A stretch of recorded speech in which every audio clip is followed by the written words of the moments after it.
There's always an option of doing events. No matter what your business is, you could be doing them to grow your business, attract new clients, attract current clients, build current business.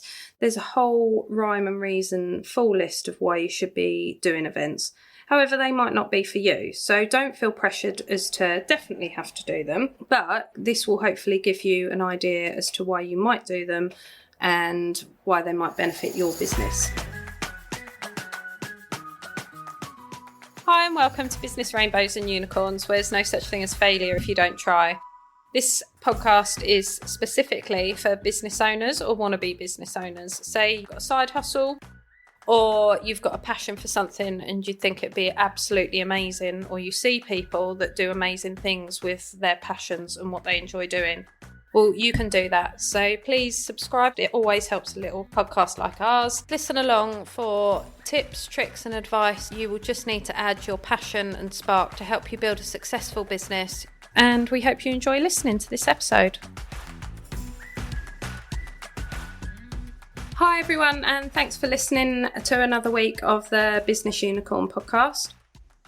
Today I'll be talking about events for your business, why they're important. This follows a weekend where I did or took part or was invited to 2 events which were for local businesses, why they did them, why it was useful, and it might not be for what you're thinking. So the 2 events I went to this weekend, one was a local gym that did a fittest competition. Now we entered in teams of 4 with our bootcamp personal trainer. Thanks to Sarah at Balanced Life for entering us and getting the idea. And this was based at Morton Hall Health Club in Bury St Edmunds.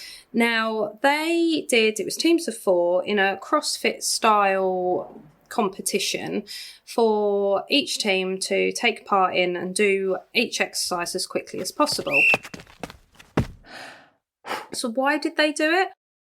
I'll be honest, I don't actually know. I didn't speak to the gym manager. However, to me, the reason was hopefully to gain new members of the gym and attract new people to come and use their health club and show off what they can do, show off their trainers, show off their coaches, because everyone was involved and everyone took part. I know for a fact straight away that when a few of us went up the gym to train for this a couple of weeks ago, a couple of members joined straight away just because they realised that they might want to go to the gym a bit more. So if it was to grow their business and gain more members to the health club and to the gym, it's definitely worked. Now, it was £30 a head to enter, and you got to obviously take part, and then there was a free beer and burger afterwards, which was absolutely fantastic. It's definitely what you needed. But the outlay versus the gain on that was a big tick in the box. It was a 2.5-hour event, and then the celebratory burgers and beers afterwards, which was as long as you wanted to stay. The bar was open afterwards, so after that first beer, you could obviously spend some more money at the bar and get more drinks.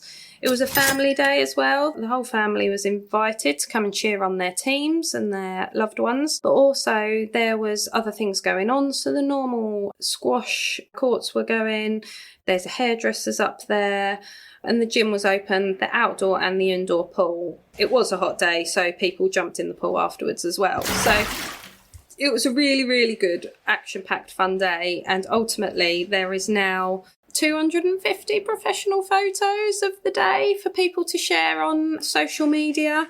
There's already been quite a few shares, which is really, really good. So again, if they want to run the event in the future, they've already got some promotional material to do that in the form of photography and a small video.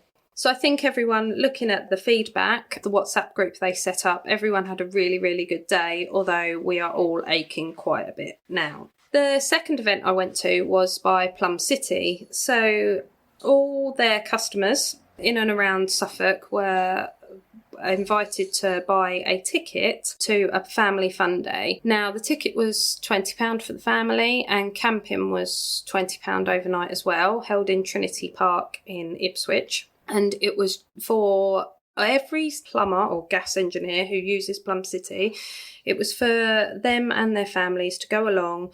It was a free fun fair and fairground, free chips, free burgers, free hot dogs, and a disco competition as well. So it was a full day's worth of keeping the missus happy, keeping the kids happy. And I don't know, again, the outlay or the reason why they put the event on. However, from my point of view, the stakeholders involved were the plumbers and their families. So if you think about why a plumber goes to Plum City, 9 times out of 10 it's going to be for price of the product or the brand, if the customer or a plumber specifically wants a brand.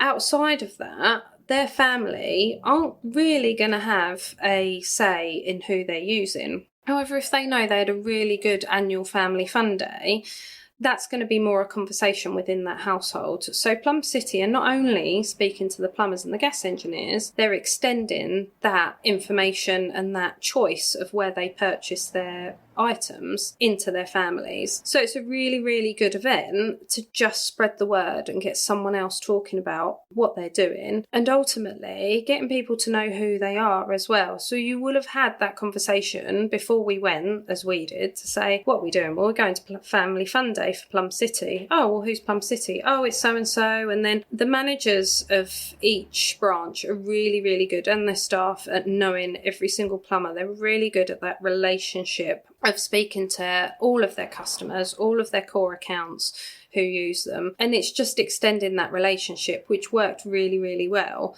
Will they see an impact of increase in trade specifically from that event? I'll be honest, I doubt you would be able to tell that, but you would hope that seeing who went to that event, if they took track on that to see if their accounts grow, if they get more spend per head. It's how much analysis they want to do after the initial investment and outlay they've put for that event. So for you, what events would you want to do? What would suit your business? It might be a case of thinking outside the box. And your events don't have to be a large event. I've recently spoken to a couple of people that sell health and beauty products, and we've said about doing pop-up shops. So Breakout, Sudbury and Long Milford both are hired out at the weekend for pop-up shops. So for people that might want to take the plunge or don't have a high street presence already, they might all be online.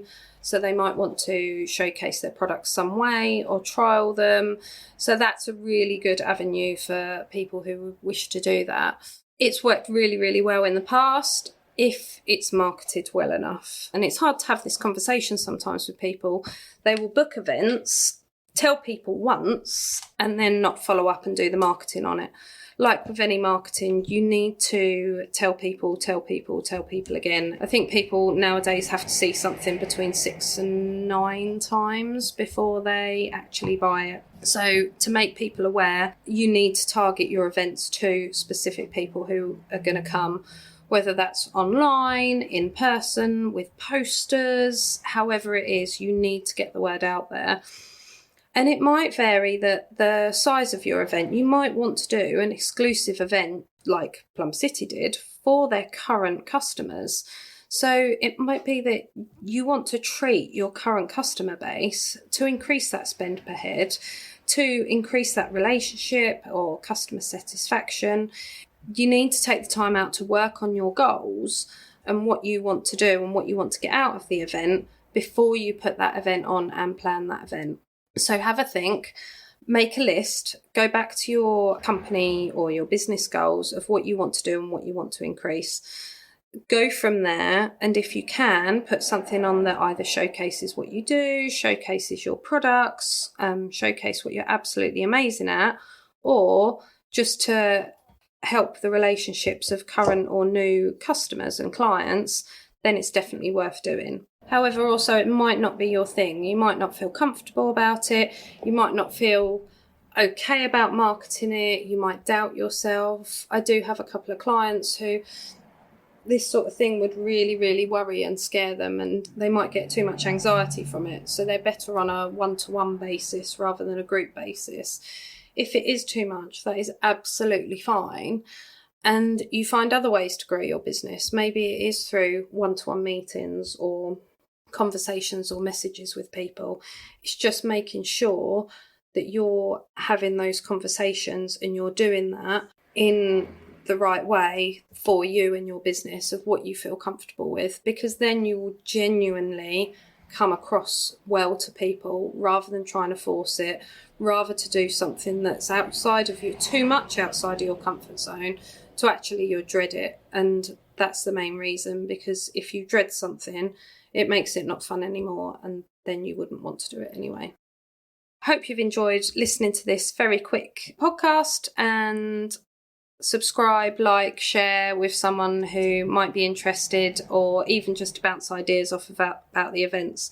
Please send us messages and comments and let us know what your thoughts are and how you're getting on.